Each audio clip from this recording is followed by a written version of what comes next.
Warahmatullahi wabarakatuh. Alhamdulillah nahmaduhu nasta'inuhu wa nastaghfiruh wa na'udzu billahi min syururi anfusina wa min sayyiati a'malina. Man yahdihillahu fala mudilla lahu wa man yudlil fala hadiyalah. Asyhadu an la ilaha illallah wahdahu la syarikalah wa asyhadu anna Muhammadan abduhu wa rasuluhu sallallahu alaihi wa ala alihi wa ashabihi ajma'in. Wa ba'du fa inna asdaqal hadits kitabullah wa khairal huda huda nabiyyina Muhammadin sallallahu alaihi wasallam wa syarral umuri muhdatsatuha fa inna kulla muhdatsatin bid'ah wa kulla bid'atin dhalalah wa kulla dhalalatin finnar.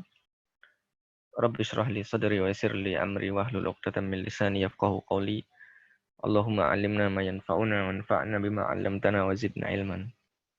Ikhwani fillah, a'azzani Allah wa iyyakum. Insyaallah kita lanjutkan pembacaan kitab At-Tadhib dalam ta'liq matan Ghayah wa Taqrib atau matan Abu Syuja. Terakhir kita sampai di bab sunan, yaitu sunnah-sunnah salat. Kemarin kita sudah bahas adzan, al-adzan wal iqamah, yaitu adzan dan iqamah. Kemudian perlu kita ulang lagi sedikit bahwasanya sunnah-sunnah salat itu ada dua. Ada yang di luar salat dan ada yang di dalam salat. Dan sunnah-sunnah yang di luar salat itu ada dua juga. Ada yang di awal sebelum masuk salat dan ada di akhir atau setelah salat. Nah, yang kemarin kita bahas atau dalam kitab ini dibahas yang pertama yaitu adalah qabla dukhuli fiha, yaitu sunnah yang di luar salat yang sebelum. Jadi sebelum salat, yaitu al-adzan wal iqamah. Kita sudah bahas panjang lebar kemarin. Nah, sunnah-sunnah yang berada di luar salat dan terletak di akhir yaitu seperti zikir. Ya, zikir-zikir yang ada di akhir salat. Ya, seperti istighfar 3 kali. Kemudian tahlil, tahmid, ya, takbir, kemudian dan seterusnya yang lainnya. Kemudian juga ada zikir-zikir yang lainnya. Itu zikir yang di luar sholat dan dia dilakukan atau disunahkan setelah sholat. Nah, sekarang kita masuk ke sunnah-sunnah yang ada di dalam sholat. Adapun sunnah yang ada di dalam sholat itu terbagi menjadi dua. Ya, yaitu sunnah yang sifatnya ab'ad atau ba'dun atau ba'd. Kemudian satu lagi sifatnya adalah hayat atau hay'ah. Nah, ab'ad ini ba'd itu maksudnya sudah seperti bagian dari kewajiban. Jadi ba'd. Ya, sunnah yang sifatnya ab'ad atau ba'd ini sudah seperti bagian dari sholat. Maksudnya bagian dari kewajiban sholat. Nah, makanya dalam sunnah ab'ad ini kalau seandainya seseorang meninggalkannya maka disunahkan untuk sujud sahwi. Nah, adapun sunnah yang hayat, yaitu yang sifatnya sunnah, bukan ab'ad, bukan mirip dengan bagian sholat, seperti zikir, kemudian zikir-zikir, kemudian doa iftitah misalnya, kemudian ta'awudz, dan yang lainnya, yang yang sifatnya itu hayat, maka seperti itu tidak disunahkan ketika meninggalkannya, itu tidak disunahkan untuk sujud sahwi. Jadi seandainya kita lupa, atau kita salah berzikir misalnya, ketika sujud berzikir dengan zikir ruku atau kebalik, maka yang seperti itu maka tidak perlu diulangi dan tidak perlu sujud sahwi, seperti itu sudah lewat, tidak mengapa. Akan tetapi ada sunnah yang sifatnya ab'ad, yaitu sunnah-sunnah yang dianggap sebagai ba'd, ya ba'd itu bagian dari sholat, maka yang seperti ini disunahkan bagi yang meninggalkannya disunahkan untuk sujud sahwi. Nah, kita lihat halaman berikutnya, halaman bawahnya berarti al-adzan wal iqamah sudah, kemudian halaman berikutnya.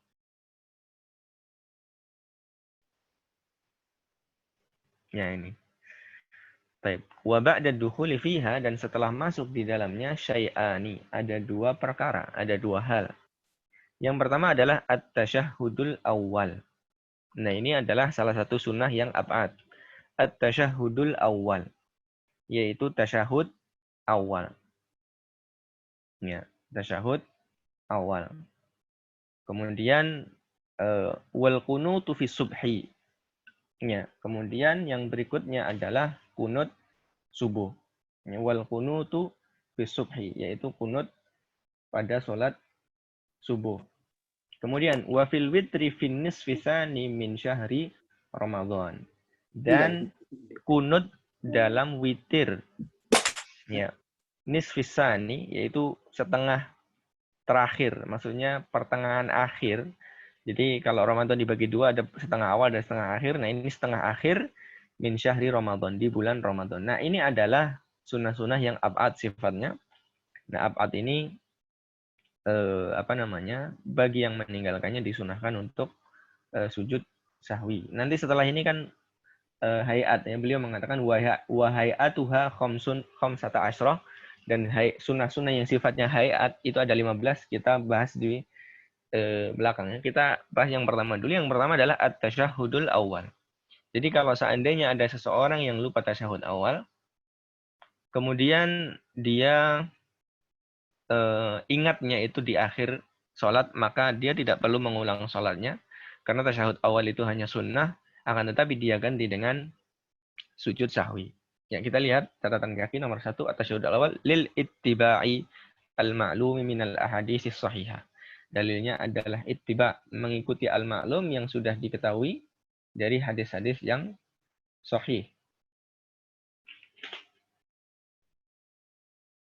Kemudian minha diantaranya adalah maja'an Abdullah bin Buhainah anna Rasulullah sallallahu alaihi wasallam qama fi salati dhuhri wa alaihi julus falamma atamma salatahu sajada sajdataini fakabbaru fi kulli sajdatin wa huwa jalis qabla an yusallim wa sajadahuma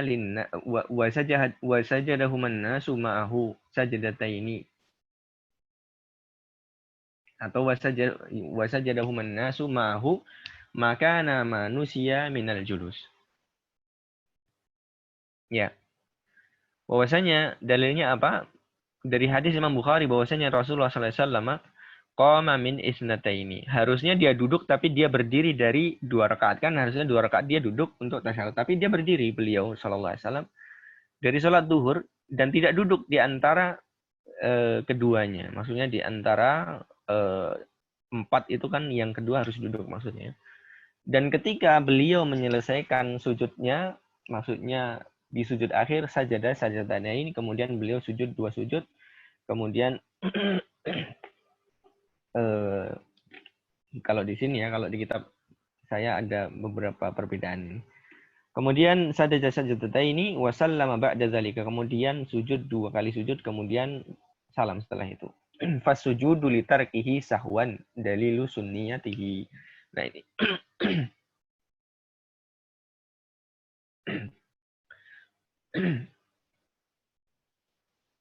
Nah, ini beliau mengatakan istidlalnya di sini ya.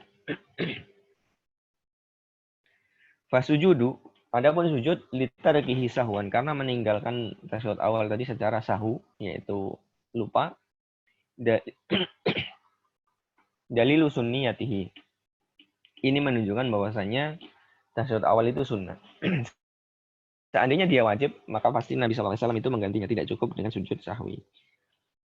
Akan tetapi Nabi SAW tidak menggantinya, tidak menambah 1 rakaat, kemudian duduk tasyahud, atau diulangi dari tasyahud awal, kemudian dilanjutkan misalnya, kemudian salam di akhir dan sujud sahwi. Tidak begitu, kan tetapi Nabi SAW cuma menggantinya dengan sujud sahwi. Nah, ini menunjukkan bahwasanya tasyahud awal itu hukumnya sunnah. Ya, dalam madhab Hambali disebutkan bahwasanya tasyahud awal itu wajib, akan tetapi sama ya, mengkodoknya hanya cukup dengan apa? Sujud sahwi. Kemudian berikutnya adalah antum lihat di bawahkan sedikit.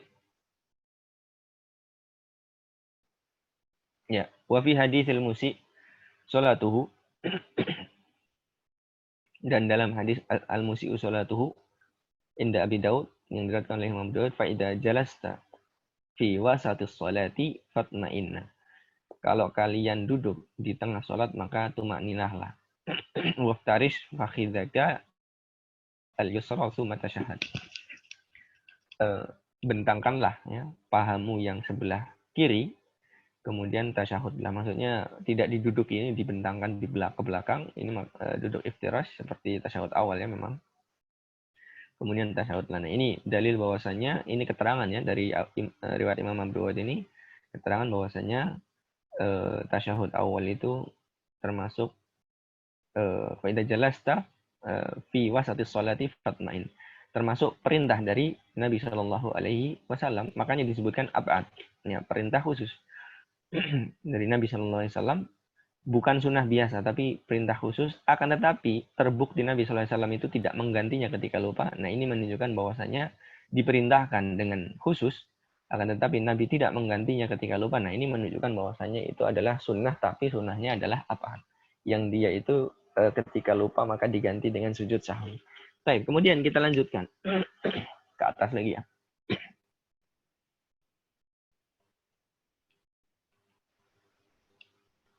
Setelah tasyahud al-awwal wal qunutu fi subhi, kemudian yang kedua adalah kunut subuh. Kita lihat dalilnya. Jadi dalam masalah kunut subuh memang kita kita lihat dalam madhab selain madhab Syafi'i yang menetapkan kunut subuh atau mensunahkan kunut subuh itu ada madhab Maliki juga. Akan tetapi ada sedikit perbedaan, yaitu dalam madhab Malikiyah kunutnya itu bukan setelah ruku'. Ya, akan tetapi sebelum ruku'. Gitu ya. Jadi perbedaan di situ.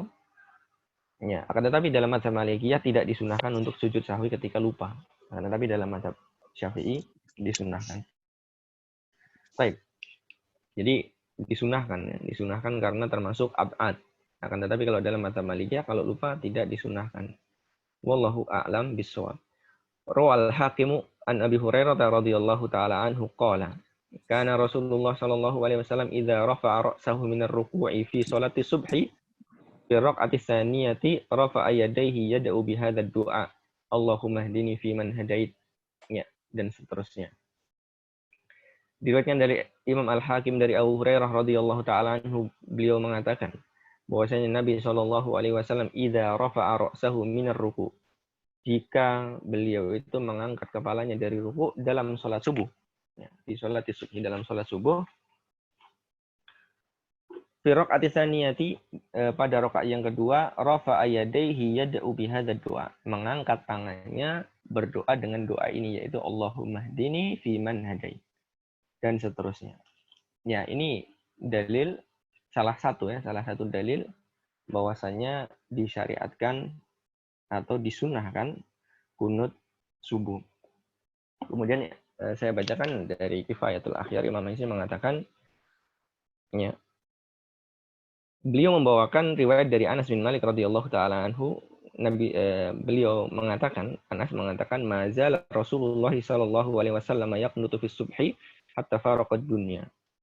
Ya, jadi dalil yang kedua, kita baca dalil yang pertama dari Syekh Al-Bukhari di sini, ya, jadi riwayat Imam Hakim. Kemudian yang kedua diriwayatkan dari Anas bin Malik radhiyallahu taala anhu, bahwasanya Nabi sallallahu alaihi wasallam itu senantiasa yaqnutu fi subhi, beliau itu kunut subuh hatta faraqad dunya, sampai meninggal dunia.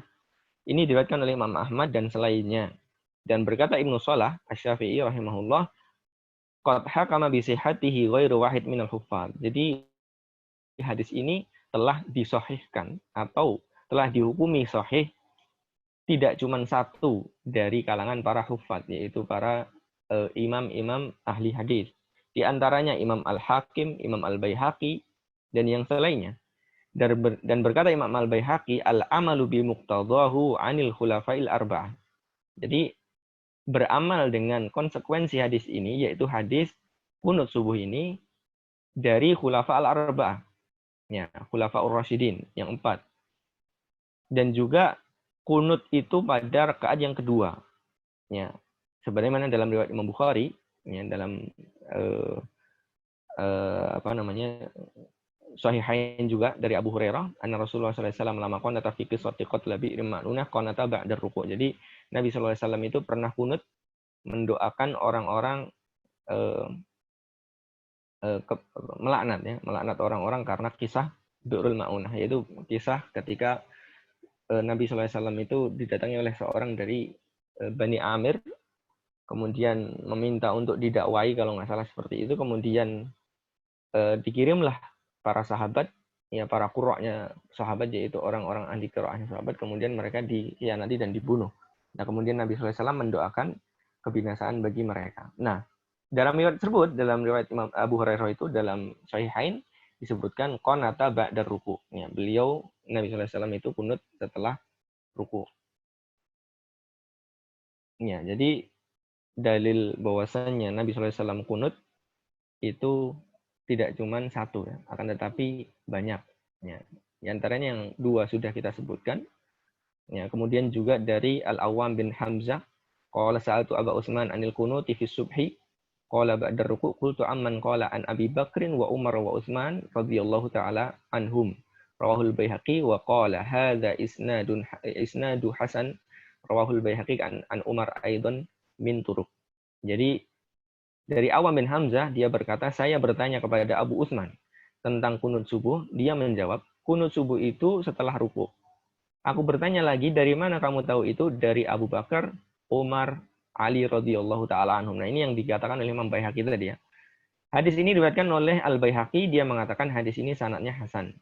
Al-Baihaqi juga meriwayatkan dari Umar dengan beberapa jalan.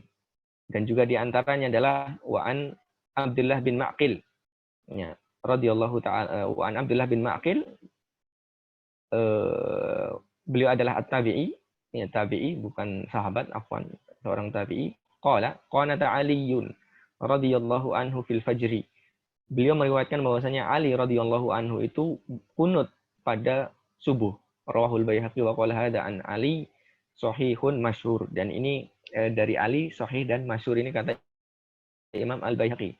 Kemudian juga dari Al-Bara radhiyallahu taala anhu, anna Rasulullah sallallahu alaihi wasallam kana yaqnutu fi subhi wal maghrib, rawahu Muslim. Nah, ini diriwayatkan oleh Imam Muslim. Jadi sesungguhnya Rasulullah sallallahu alaihi wasallam itu kunut di subuh dan maghrib. Dulu kunut di subuh dan maghrib. Hadis riwayat Imam Muslim. Wa rawahu Abu Dawud wa laysa fi riwayatihi dzikrul maghrib. Akan tetapi dalam riwayat Abu Dawud tidak disebutkan ada lafaz maghrib. Ya. Tidak mengapa demikian, ya, karena memang kunut di salat maghrib itu memang ijma ulama telah memansuh. Ya. Jadi memang ulama sepakat sudah tidak ada apa kunut di salat maghrib. Jadi dalam riwayat Imam Muslim tadi kan disebutkan subuh dan maghrib. Nah, yang maghrib dimansuh, berarti sisanya masih apa? Kunut subuh. Kira-kira seperti itu istidlalnya. Nah, kemudian yang menolak ya, atau yang membantah, ya kita sebutkan sekalian sedikit, kita keluar dari mazhab Syafi'i untuk membahas ya sedikit ya, karena mungkin masih banyak yang memperdebatkan. Maka yang pertama adalah hadis Anas radhiyallahu anhu juga, ya, bahwasanya anna Nabiy sallallahu alaihi wasallam qanata syahran ba'da ruku'i yad'u ala ahya'in minal arab tsumma tarakahu, rawahul Bukhari. Bahwasannya Nabi sallallahu alaihi wasallam melakukan kunut setelah ruku' selama 1 bulan. Beliau mendoakan kejelekan atas sebagian orang ahya minal arab, orang-orang hidup dari kalangan orang Arabnya. Kemudian Nabi meninggalkannya. Nah, ini menunjukkan bahwasanya Nabi meninggalkan kunut subuh, gitu ya, atau Nabi meninggalkan kunut ketika itu mendoakan ahya'in minal arab. Ya, enggak disebutkan subuh di sini, afwan. Jadi kunut secara umum kemudian ditinggalkan oleh Nabi sallallahu alaihi wasallam. Nah, berarti termasuk kunut subuh juga ditinggalkan, gitu ya. Adapun jawabannya, maka hadis Anas ya dan Abu Hurairah radhiyallahu anhu fi qaulihi tsumma tarakahu, dalam perkataannya, ya, hadis Anas ini dan juga ada riwayat yang lain dari Abu Hurairah, tsumma tarakahu, ya, meriwayatkan kemudian meninggalkannya, itu maksudnya adalah tarokat du'a ala ulaikal kufar wa la'natihim faqat la tarka jami'il kunut au tarkal kunuti fi ghairi subhi. Ya. Jadi maksudnya, ya ini jawaban dari Imam Nawawi juga dalam Majmu', mengatakan bahwasanya yang dimaksud di sini adalah kemudian Nabi meninggalkannya, maksudnya adalah meninggalkan melaknat orang-orang kafir tersebut. Jadi yang ditinggalkan bukan kunutnya, akan tetapi apa? Laknatnya. Jadi Allah melarang melaknat. Kemudian Nabi SAW meninggalkan laknatnya, tapi kunutnya tidak ditinggalkan. Kenapa kita artikan demikian? Ya. Karena hadis Anas dalam fi qaulihi lam yazal, ya, hadis Anas dalam riwayat yang sudah kita sebutkan tadi itu, beliau mengatakan lam yazal yaqnutu fi subhi hatta faraqad dunya sahihun sahih. Bahwasanya beliau mengatakan Nabi itu senantiasa kunut subuh sampai meninggal dunia. Ini sahih dan sahih. Sahih itu jelas gamblang, ya, tidak bisa ditakwil, ya. Kalau ada dua hadis yang sahih, kemudian satunya jelas dan satunya mungkin untuk ditakwil, maka untuk menggabungkan dua hadis tersebut maka yang satu ditakwil. Kira-kira seperti itu, ya. Maka bagaimana kita mengumpulkannya dengan cara memaknai bahwasanya Nabi SAW itu bukan meninggalkan seluruh kunutnya, akan tapi meninggalkan laknat atau mendoakan kejelekan kepada orang-orang kafir tadi. Ya. Wa inna ma tarakal la'na yudahu hadha ta'wil riwayat Abu Hurairah as-sabiq wa yaqulu summa tarakat du'a lahum. Ada juga riwayat Abu Hurairah menyebutkan bahwasanya summa tarakat du'a lahum. Kemudian Nabi SAW itu meninggalkan doa atas mereka, maksudnya mendoakan kejelekan mereka. Jadi summa tarakahu itu maknanya adalah summa tarakal la'na atau summa taraka du'a alaihim, gitu, ya. Kemudian Nabi SAW meninggalkan doa atau meninggalkan laknat kepada orang-orang kafir tadi, bukan meninggalkan kunutnya. Kemudian berikutnya, yang menolak kunut juga membawakan hadis dari Sa'ad bin Tariq. Qala, qultu li abi ya abi, innaka qad shallaita khalfa Rasulillah sallallahu alaihi wasallam. Saya katakan kepada ayahku, wahai ayahku, sesungguhnya engkau telah salat di belakang Rasulullah sallallahu alaihi wasallam. Wa Abi Bakrin wa Umar wa Utsman wa Ali, dan juga Abu Bakar wa Utsman wa Ali. Fakanu yaqnutuna fil fajri, ya. Apakah mereka itu melakukan kunut subuh? Kemudian kata ayahnya menjawab, ai bunayya muhdas, ya. Wahai anakku, itu adalah perkara muhdas. Muhdas itu perkara bid'ah. Dalam riwayatnya disebutkan ai bunayya bid'ah, gitu, ya. Ini diriwayatkan oleh Imam Nasa'i dan Tirmidzi, wa qala hadisun hasanun sahih. Imam Tirmidzi mengatakan ini hadis hasan sahih. Nah, ini bertentangan ini. Tadi mengatakan Nabi SAW kunut subuh sampai meninggal dunia. Kemudian Anas tadi mengatakan demikian. Kemudian ini ada hadis riwayat Imam Nasa'i bahwasanya ini hadis juga hasan sahih juga, mengatakan bahwasanya itu adalah muhdas atau bid'ah. Maka jawaban ulama Syafi'iyah adalah wal jawabu an hadis Sa'ad bin Tariq anna riwayatul ladzina asbatul kunut. Imam Nawawi menjawab bahwasanya hadis yang menetapkan kunut itu ma'ahum ziyadatu ilmin wa hum aktsar wa wajaba taqdimuhu. Jadi ada kaidah yang mengatakan bahwasanya musbit itu muqaddam alal manfi. Jadi orang yang menetapkan itu didahulukan daripada orang yang menafikan. Ini kan menafikan, ya, wahai anakku, itu bid'ah, gitu. Enggak melihat bahwasanya Nabi SAW itu kunut. Akan tetapi orang yang melihat Nabi kunut menetapkan bahwasanya Nabi kunut. Nah, apakah orang yang tidak melihat ini menghukumi hadis yang orang melihat? Maka jawabannya tidak, gitu, ya. Ini cara terakhir ini tarjih sudah. Ya, ini sudah tarjih karena memang dua-duanya sahih, gitu. Nah, kemudian orang-orang yang menolak kunut maka mendoifkan hadis yang Anas tadi. Nah, kalau sudah begitu ya sudah. Ya berarti memang muhdas dan juga hadis yang dipakai itu doif, gitu, ya. Kemudian mengatakan bahwasanya kunut subuh itu adalah bid'ah dan itu adalah pendapat Hanafiyah. Ya, kita lanjutkan, ya. Kemudian berikutnya. Jadi jawabannya apa? Maksudnya ai bunai muhdas, ya, wahai anakku, itu adalah bid'ah atau muhdas. Maksudnya mereka itu melihatnya begitu. Jadi mereka ayahnya Sa'ad bin Tariq ini tidak melihat bahwasanya Nabi kunut, akan tetapi sahabat yang lain menetapkan kunut, gitu. Jadi orang yang menafikan itu tidak menghukumi orang yang menetapkan. Jadi tetap diamalkan. Kira-kira seperti itu ya. Kemudian, ya, kata Imam Nawawi ini adalah ziyadatu ilmin wahum aksar, dan ini adalah tambahan ilmu dari si ayahnya Sa'ad bin Tariq ini. Dan mereka lebih banyak, yaitu riwayat bahwasanya Nabi kunut itu lebih banyak. Maka lebih didahulukan apa? Lebih didahulukan kunutnya. Kira-kira seperti itu ya. Kemudian berikutnya yang menolak kunut membawakan dari hadis Abdullah bin Mas'ud radhiyallahu taala anhu, qala ma qanata Rasulullah sallallahu alaihi wasallam fi syai'in min salatihi, Nabi sallallahu alaihi wasallam tidak kunut sama sekali dalam salatnya, akan tetapi ini hadis itu lemah sekali ya, dhaifun jiddan.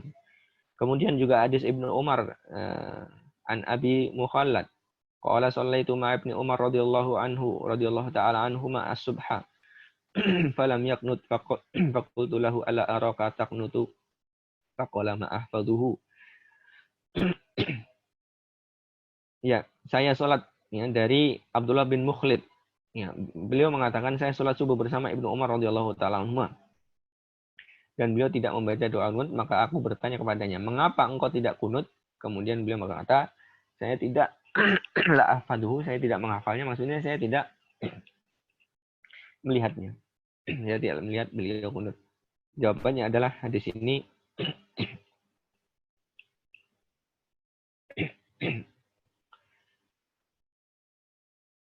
ya, adapun hadis Imran maka dia tidak hafal tentang hadis kunut atau dia lupa, ini juga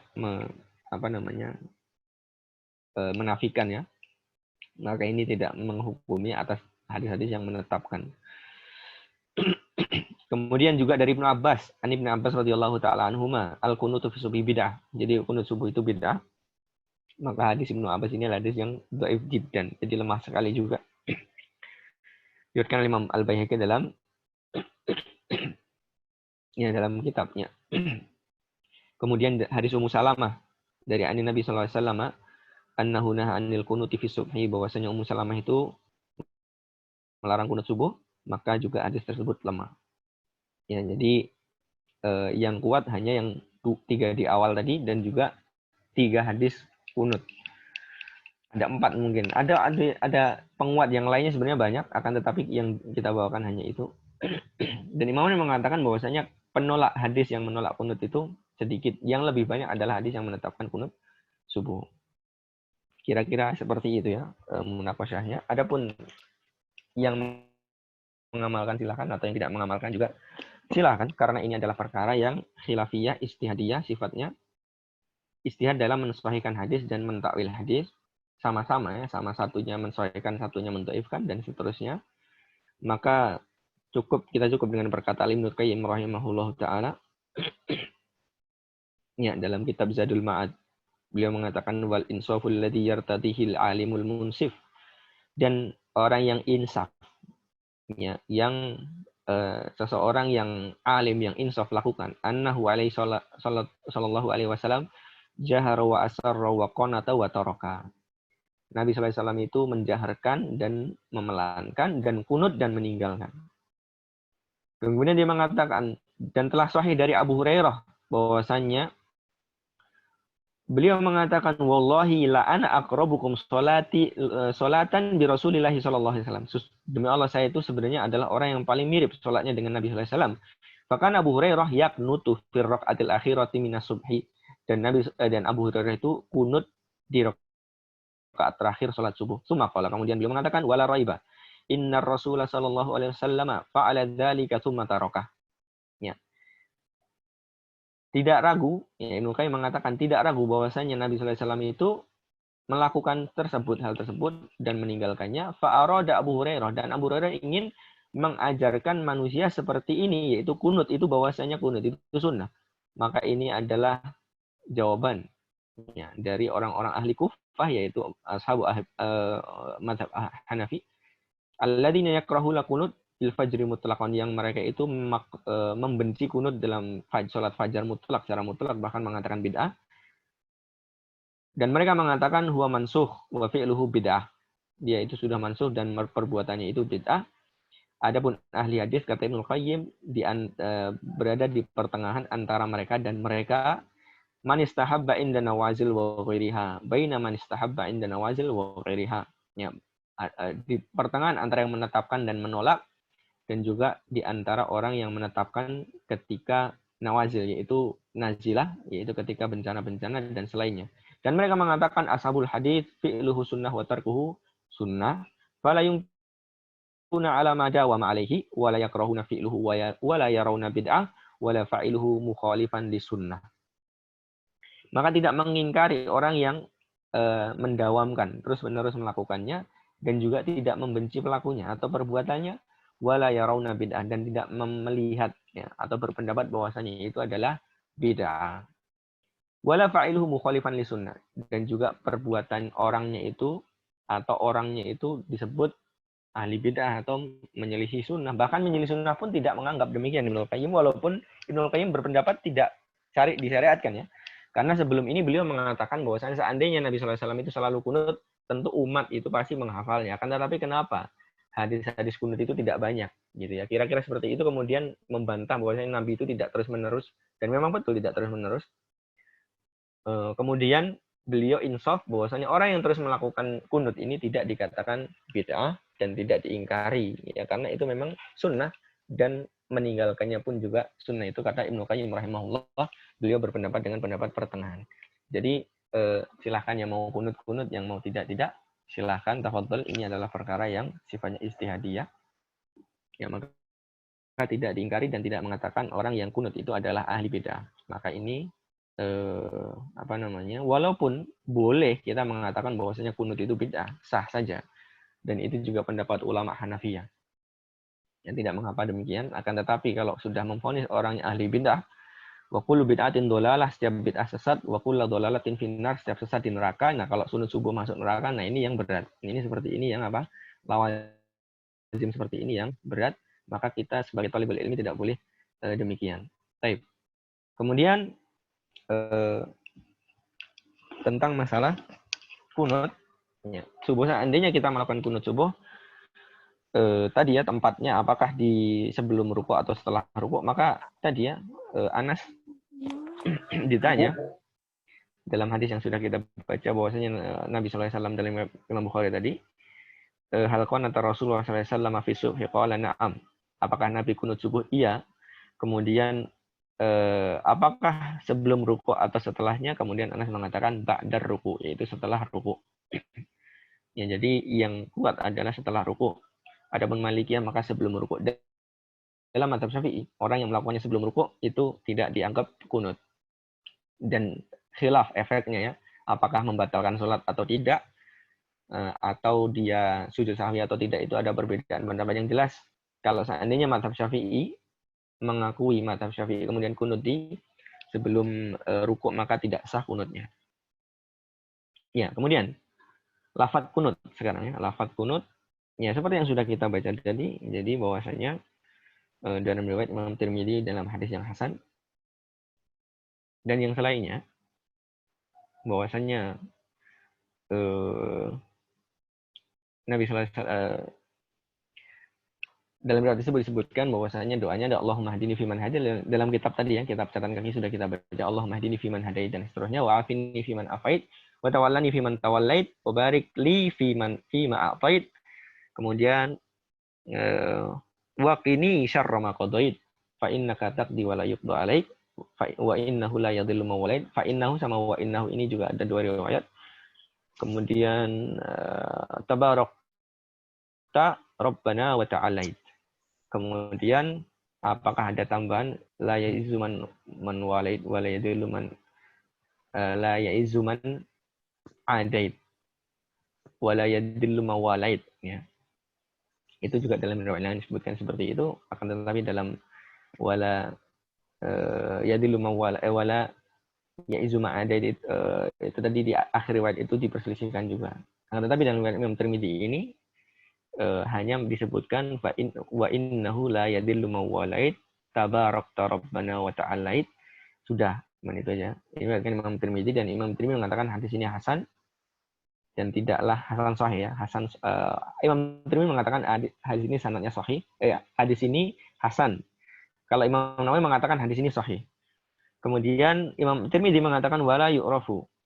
Ya, ani Nabi sallallahu alaihi wasallam fil qunuti syai'un ahsan min hada, dan tidak diketahui dalam doa kunut Nabi sallallahu alaihi wasallam itu lebih baik dari ini. Sebenarnya ini adalah doa kunut witir ya. Jadi Nabi sallallahu alaihi wasallam mengajari kunut witir dengan doa ini. Akan tetapi riwayat Imam Baihaqi mengatakan dari Muhammad ibn al-Hanafiyah. Muhammad ibn al-Hanafiyah bin Ali bin Abi Thalib, yaitu anaknya Ali bin Abi Thalib. Muhammad al-Hanafiyah. Ya. Muhammad al-Hanafiyah.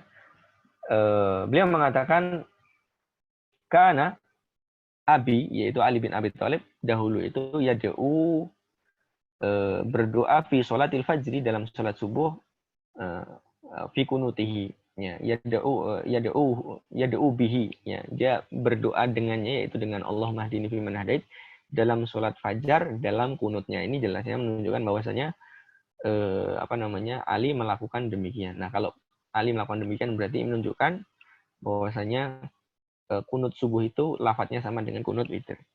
Kemudian juga kias, ya, karena tidak ada, kata Imam Tirmidzi, tidak ada yang lebih sahih daripada hadis ini, berarti dikiaskan antara kunut subuh dan kunut witir.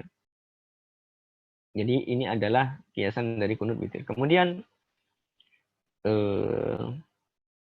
apakah dianjurkan menutup dengan salawat? Oh, sebelum kita ke sini, apakah dijaharkan atau dijaharkan semuanya atau disirkan semuanya? Nah, ini juga ada pembahasan.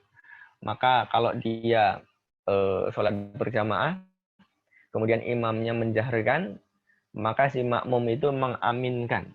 Ya, mengaminkan, kemudian dia mengaminkan hanya pada doa. Adapun pada pujian, fa innahu la yadhillu mawalait, dan seterusnya itu pujian. Sesungguhnya tidaklah hina orang yang engkau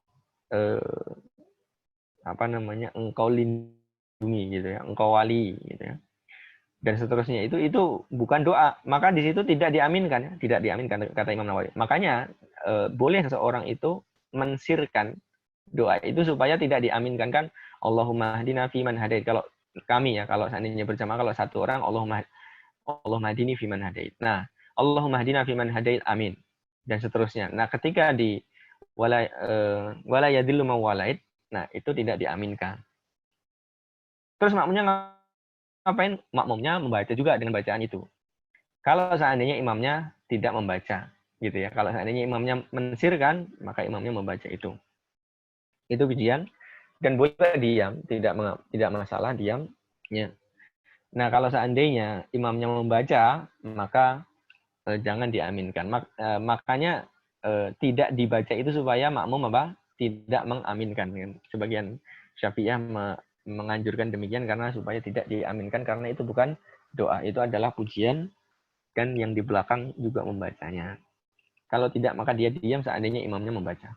Kemudian, apakah dianjurkan menutup dengan sholawat? Maka jawabannya iya, sahih, betul ya. Dalam riwayat Nasai disebutkan tabarakta wa ta'alaika wa ta'alait. Ya, tabarakta wa ta'alait, di akhir itu disebutkan wa sallallahu ala nabi, ya, dan disebutkan sholawat dengan lafaz wa sallallahu ala nabi. Kemudian, apakah disunahkan mengangkat tangan? Nah, mengangkat tangan ketika kunut subuh, maka ini juga ada perbedaan pendapat dalam mazhab Syafi'i juga. Ya, ada mengatakan, sebagian ulama mengatakan tidak disunahkan mengangkat tangan. Ini banyak juga, seperti Imam Al-Juwaini, Al-Haramain, Imam Haramain, dan yang lainnya tidak disunahkan. Ya, alasannya karena itu adalah sholat, dan doa-doa sholat itu tidak ada yang mengangkat tangan. Ya, adanya mengangkat jari atau menggerakkan jari, atau nggak ada yang mengangkat tangan sama sekali gitu ya. Akan tetapi diriwayatkan dari Anas, ya, dalam kisah tadi yang saya sebutkan, yaitu dalam kisah para sahabat, para qurra'nya sahabat yang mereka dibunuh di Bi'r Ma'unah tadi, Nabi Shallallahu Alaihi Wasallam itu ketika mendoakan atau mendoakan kejelekan kepada orang-orang kafir tadi, ya, ketika sholat subuh, yarfa'u yadaihi wa yad'u alaihim. Beliau Nabi Sallallahu Alaihi Wasallam mengangkat tangannya dan mendoakan kejelekan terhadap mereka. Jadi ini nas bahwasanya dalam kunut pun disyariatkan mengangkat tangan, dan ini yang rajih bahwasanya diperbolehkan atau disyaratkan kita untuk mengangkat tangan. Adapun kalau tidak, ya tafadhol, silakan untuk tidak mengangkat tangan. Ya. Karena Nabi yang rajih diperbolehkan atau disyariatkan mengangkat tangan. Kemudian apakah mengusap muka atau tidak? Maka yang paling kuat adalah tidak. Ini kata Imam Nawawi rahimahullah taala. Adapun hadis Umar yang mengatakan bahwasanya Nabi Shallallahu alaihi wasallam itu ketika beliau berdoa mengangkat tangan tidaklah menutupnya kembali kecuali mengusap kedua tangannya ke mukanya. Maka ini adalah hadis yang lemah. Ini kata Imam Nawawi hadis lemah. Jadi seluruhnya ya seluruh doa untuk mengusap mengusap muka ini sebenarnya hadisnya lemah. Tetapi sebagian ulama membolehkan karena memang ada riwayatnya walaupun itu diperselisihkan. Ya. Di mengusap muka itu dalam doa selain kunut ya, selain kunut. Adapun dalam kunut maka yang rajih tidak mengusap muka karena dalam sholat itu perbuatannya sifatnya tauqifi. Tidak boleh kita ada gerakan tambahan selain yang diajarkan oleh Nabi Shallallahu alaihi wasallam. Tapi kalau selain kunut maka sebagian ulama membolehkan mengusap muka walaupun hadisnya lemah. Ya, walaupun yang lebih utama tidak mengusap muka karena sebagaimana dipendapatkan atau dikatakan oleh Imam Nawawi. Adapun mengusap dada maka makruh. Ya, sepakat ulama Syafi'iyah itu mengatakan tidak disyariatkan mengusap dada. Ya. Wallahu taala a'la wa a'lam. Kemudian ya apakah dalam kunut ya yaqnutul imam bila bil jami'. Kalau imam itu kunut dengan lafaz Allahumma hdina. Ya, fiman hadai. Imam Ahli mengatakan bal yukrah taksisuhu nafsu bidoa. Maksudnya Allahumma hdini fiman hadait ketika jadi imam. Kenapa? Karena Nabi Shallallahu alaihi wasallam itu pernah bersabda dalam riwayat Abu Daud dan Imam At-Tirmidzi. Ini Imam Tirmidzi mengatakan ini hadis hasan. Bahwasanya Nabi Shallallahu alaihi wasallam la ya ummu abdun qauman. Nah, fayakhussu nafsahu bida'watin dunahum fa in fa'ala faqad khanahum. Jadi kata Nabi sallallahu alaihi wasallam tidaklah seorang itu atau seorang hamba itu mengimami suatu kaum kemudian dia mengkhususkan doa kepada dirinya selain mereka. Jadi Allahumma hdini padahal itu diaminkan oleh makmum tapi dia mengatakan dini dengan domir atau dengan kata ganti saya. Kata Nabi sallallahu alaihi wasallam fa in fa'ala kalau dia melakukannya sengaja faqad khanahum maka dia telah mengkhianati mereka. Walaupun ini juga dibahasnya oleh para ulama bolehkah menggunakan lafaz mufrad ya, ketika jadi imam ya, untuk doa kunut ini maka yang rajih adalah menggunakan jamaknya. Dan juga doa selain itu ya, misalnya kita mendoakan kita diaminkan maka juga dijamakkan. Bahkan dikatakan oleh para ulama itu makruh kalau seandainya dia memufradkan atau menjadikan doa itu untuk dirinya sendiri. Ya, yang mengatakan demikian adalah Imam Al-Ghazali dalam Ihya. Ya. Beliau mengatakan makruh dan juga Imam Nawawi konsekuensi dari perkataan beliau Imam Nawawi dalam kitab Al-Adkar juga mengatakan makruh. Wallahu a'lam bishawab. Ya, wallahu a'lam bishawab. Mungkin sampai sini dulu ya untuk setelahnya hayat kita lanjutkan di pertemuan berikutnya. Insyaallah kita selesaikan dalam satu bab ya. Karena ini kunut ini panjang maka mungkin cukup sampai di sini dulu ya. Ya. Ada yang ditanyakan mungkin? Tafadhol.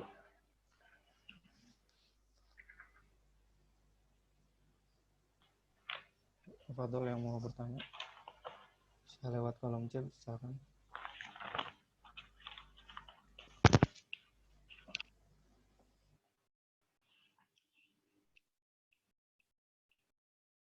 Tidak ada ya?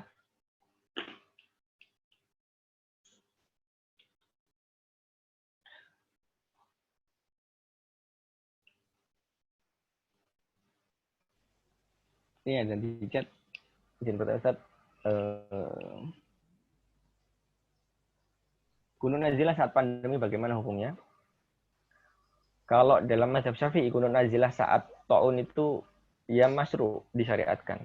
Ya, jadi saat pandemi atau saat ada terjadi wabah misalnya maka juga disyariatkan untuk kunut nazilah. Dan juga ini juga difatwakan kalau nggak salah di Indonesia sebagian ulama memfatwakan demikian.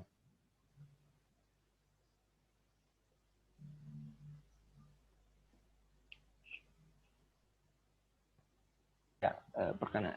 Kemudian Ada juga pertanyaan, Assalamualaikum Ustaz, apakah hukum yang tadi dijelaskan seputar kunut subuh seperti mengusap wajah, dada, menggunakan dhamir nahnu ketika jadi imam, dan seterusnya juga dikiaskan ke kunut witir? Naam, sama. Ya. Kaifiyahnya sama. Kemudian, ya, bahkan doa kunut subuh ini diambil dari doa kunut witir kan tadi sudah kita baca. Jadi hukumnya sama.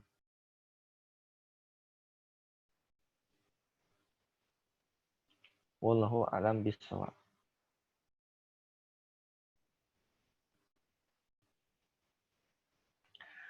Imam Ahmad rahimahullah taala ketika ditanya tentang, walaupun beliau tidak berpendapat kunut, tapi ketika beliau ditanya sholat di belakang orang yang kunut, maka dia mengatakan kunut, jadi ikut kunut. Jadi itu adalah pendapat ahlul hadis. Ya, dalam masalah kunut ini tidak tidak streng gitu. Tapi beliau memang demikian. Baik, wallahu a'lam bishawab. Mungkin cukup ya. Ini ada lagi nih. Ya. Assalamualaikum Ustaz, apakah kunut nazilah harus menunggu fatwa ulama atau seruan ulil amri? Naam. Ya, apakah karena kunut nazilah itu yang menentukan dia nawazil itu ya ulil amri. Fa idza ja'ahum amrun minal amni awil khaufi ada'u bih walau radduhu ila Allah wa ila rasulih wa ilal ulil amri minkum la'alimahu alladziina yastanbitunahu minhum. Jadi kalau seandainya sudah difatwakan, ya maka itu baru nazilah. Karena nawazil itu kan sesuatu yang terjadi yang sifatnya umum gitu ya. Maksudnya kejadian umum, bukan kejadian biasa, tapi kejadian luar biasa. Maka bencana-bencana seperti itu maka dilakukan dengan apa? Dengan arahan dari para ulama atau dari seruan dari ulil amri. Betul. Akan tetapi apakah boleh orang itu misalnya dalam suatu kelompok kemudian dia tanpa seruan ulil amri kemudian kunut nazilah, maka boleh, tidak mengapa. Akan tetapi asal dari nawazil itu, tetapnya nawazil itu, maka dia umumnya ya, keumumannya itu adalah yang menetapkan adalah ulil amri. Seandainya dia kunut ya, tanpa mengabaikan perintah dari ulil amri itu, maka terjadi kekacauan pasti. Di sini kunut, sini nggak kunut. Ya, kemudian ini anggap nawazil, sini nggak anggap nawazil. Pasti seperti itu kan. Pasti kacau karena pemutus khilaf adalah ulama dan ulil amri. Maksudnya ulil amri itu juga termasuk, ulama itu juga termasuk ulil amri. Ya, jadi seperti itu ya. Itu nanti tergantung qadiyahnya dan juga maslahatnya. Seandainya ulil amrinya dia tidak menegakkan syariat Allah, kemudian ada nawazil dia diam saja, nah maka apakah ulamanya boleh memfatwakan kunut nazilah? Boleh saja. Kemudian mereka berkunut nazilah ya karena ada suatu nawazil, tidak mengapa. Jadi perkaranya luas, bukan perkara yang sempit ini. Ya. Tetapi asalnya memang betul. Ya. Asalnya adalah fatwa dari ulama atau seruan dari ulil amri. Sahih.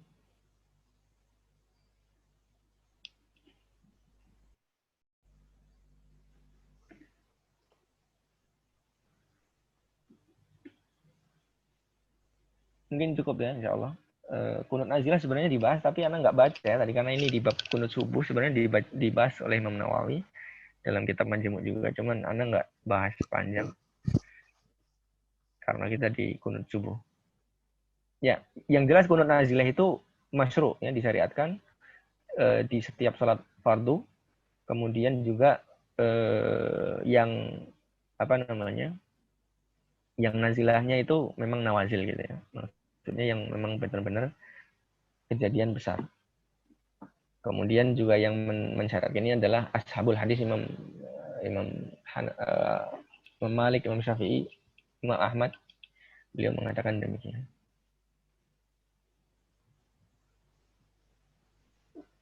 Wallahu a'lam bishawab. Kita tutup ya mungkin sampai di sini. Kita tutup dengan khatam majelis. Subhanakallahumma wa bihamdika asyhadu an la ilaha illa anta astaghfiruka wa atubu ilaik. Assalamualaikum warahmatullahi wabarakatuh. Waalaikumsalam. Allah khair.